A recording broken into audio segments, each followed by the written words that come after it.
नमस्कार दोस्तों।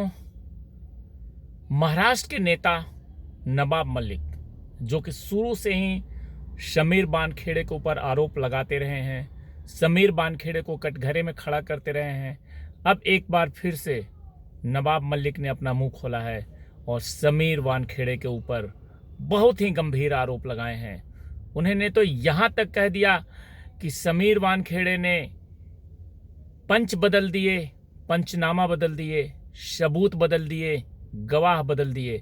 यानी कि ये बहुत ही गंभीर आरोप है और इसको लेकर के एक बार फिर से माहौल गर्मा गया है, क्योंकि समीर वानखेड़े 31 दिसंबर को उनकी जो एनसीबी में तैनाती थी वो वहाँ से ख़त्म हो गया है। प्रतिनियुक्ति पे थे और उनका जो समय था वो पूरा हो गया है।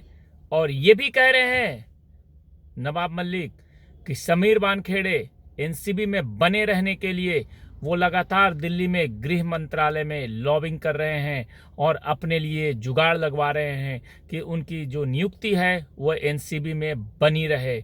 बहुत सारे गंभीर आरोप नवाब मलिक ने एक बार फिर से लगा दिए हैं। और जैसा कि आपको पता ही है कि नवाब मलिक एक ऐसे मंत्री हैं महाराष्ट्र सरकार के जिनकी लड़ाई समीर वानखेड़े से किसी से छुपी नहीं है। मीडिया में ये खबर बनती रही और लगातार समीर वानखेड़े के ऊपर नवाब मलिक ने जबरदस्त आरोप लगाते रहे। अब तो इन्होंने बीजेपी के कुछ नेताओं को भी निशाने पे लेते हुए कहा है कि महाराष्ट्र के बीजेपी के कुछ प्रभावशाली नेता केंद्र में समीर वानखेड़े को एक्सटेंशन दिलाना चाहते हैं। और नवाब मलिक ने सवाल किया कि समीर वानखेड़े का 31 दिसंबर को एक्सटेंशन खत्म हो गया, उसके बावजूद भी उन्हें रिलीव क्यों नहीं किया गया है।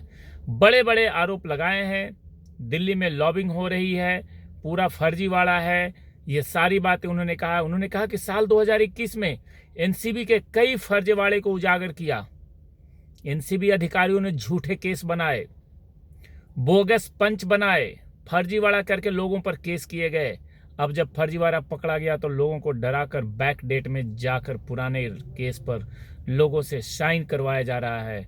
झूठे केस बनाने का आरोप लगाया गया है। यहां तक कि नवाब मलिक ने कहा कि 25 करोड़ डील की जांच के लिए एक कमेटी का गठन किया गया।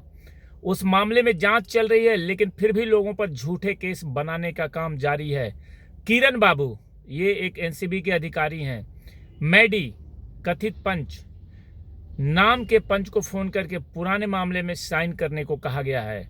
यह मामला पंच बदलने का है और पूछना चाहता हूं कि डीजी एनसीबी बाबू नाम के अधिकारी पर क्या कार्रवाई करेगी। रिया चक्रवर्ती और उसके भाई को लेकर जमानत खारिज करने की मांग जो एनसीबी के तरफ से की गई, वो अपील 1 साल से पेंडिंग है। ये सारी बातें नवाब मलिक, जो कि अब रिया चक्रवर्ती के पक्ष में भी बोलने लगे हैं। आप समझ सकते हैं कि नवाब मलिक की क्या स्थिति है। समीर वानखेड़े को कटघरे में खड़ा कर रहे हैं, रिया चक्रवर्ती का पक्ष ले रहे हैं, यानी कि मामला साफ है। आप खुद समझ सकते हैं कि कैसी सरकार है और क्या चल रहा है।